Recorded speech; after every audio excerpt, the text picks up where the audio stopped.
Hello అందరికీ ఎలా ఉన్నారు? బాగున్నారా? Welcome back to my channel Bujji recipes.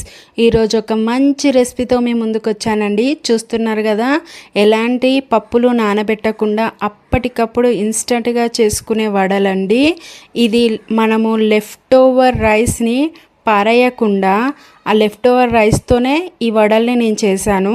చూసారా ఎంత బాగా వేగిందో, లోపల బయట చాలా క్రిస్పీగా, క్రంచిగా, సాఫ్ట్గా, ఎంతో బాగా రుచిగా, టేస్టీగా అయ్యిందండి. ఈ వడల్ని మీరు తప్పకుండా ట్రై చేయాలి. ఈ వీడియోని ఎండ్ వరకు చూడండి, మీకు నచ్చుతుంది. ముందుగా ఒక పెద్ద కప్పు సైజ్ అంతా లెఫ్ట్ ఓవర్ రైస్ని ఉంచుకోవాలి, అదే మిగిలిపోయిన అన్నాన్ని. తర్వాత హాఫ్ కప్పు బియ్యపిండి, తర్వాత పావు కప్పు బొంబాయి రవ్వ, తర్వాత కొద్దిగా పచ్చిమిర్చి, సన్నగా కట్ చేసుకొని పెట్టుకున్న ఉల్లిపాయ ముక్కలు, కరివేపాకు అనమాట. కరివేపాకు ప్లేస్లో మీరు కొత్తిమీర కూడా యూజ్ చేయొచ్చు. ఇప్పుడు కొద్దిగా వంట సోడా, ఒక కప్పు పెరుగు, 1 స్పూన్ అల్లం వెల్లుల్లి పేస్ట్, రుచికి సరిపడా ఉప్పు.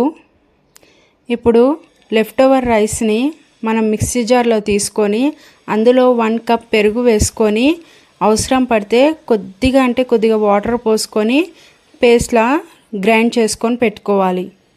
చూసారు కదండి, ఈ కన్సిస్టెన్సీలో రావాలి, ఇట్లా మెత్తగా రుబ్బుకోవాలి. తర్వాత ఇది మొత్తాన్ని ఒక గిన్నెలో తీసుకోవాలండి.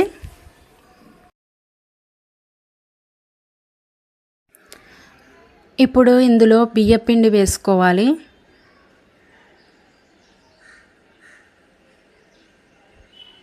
తర్వాత బొంబాయి రవ్వ,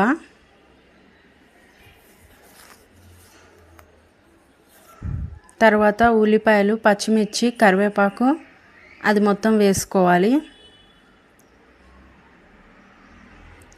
వంట సోడా అండి, పావు స్పూన్ అంత వంట సోడా సరిపోతుంది. అల్లం వెల్లుల్లి పేస్ట్, రుచికి సరిపడా ఉప్పు, కొద్దిగా జీలకర్ర. ఇప్పుడు ఇందులో అవసరం పడితే కొద్దిగా వాటర్ పోసి మంచిగా కలుపుకోవాలండి. ఈ బ్యాటర్ అనేది థిక్గానే ఉండాలి, పల్చగా ఉండకూడదు. నాకు కొంచెం పల్చగా అనిపించిందండి, అందుకే నేను మరలా హాఫ్ కప్పు బియ్యపిండి తీసుకొని కలుపుకున్నాను. సో మీరు బియ్యపిండి అనేది ఫుల్ కప్పు తీసుకోండి, ఒక కప్పు నిండా తీసుకొని కలుపుకోండి, అప్పుడు మీకు ప్రాబ్లం ఉండదు. తర్వాత స్టవ్ మీద ఒక కడాయి పెట్టి ఆయిల్ పోసుకొని అది వేడెక్కాక చేతులకి ఇట్లా నూనె రాసుకొని ఇక్కడ చూపిస్తున్న విధంగా కొంచెంగా పిండి ముద్దను తీసుకొని ఇలా వడల్లాగా ప్రిపేర్ చేసుకోవాలి.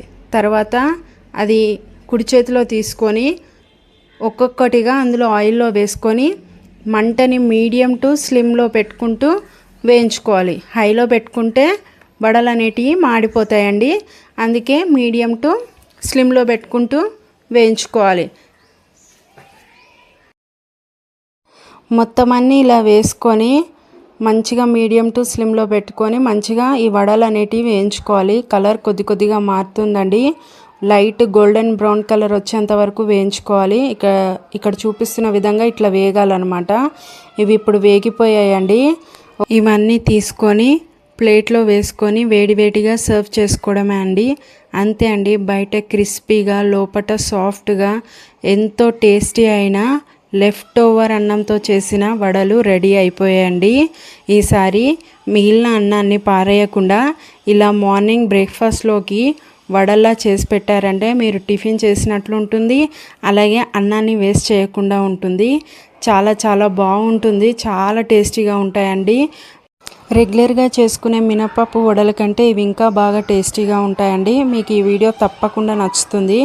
నా వీడియో కనుక మీకు నచ్చినట్లయితే నా వీడియోని లైక్ చేయండి, షేర్ చేయండి, నా ఛానల్ని సబ్స్క్రైబ్ చేసుకోండి. మీ యొక్క లైక్ నాకు మోటివేషన్ అండ్ సపోర్ట్ని ఇస్తుందండి. దయచేసి నా వీడియోని లైక్ చేయడం మాత్రం మర్చిపోవద్దు. మరిన్ని మంచి వీడియోస్తో మేము ముందుకు వస్తానండి. అంతవరకు సెలవు, బాయ్.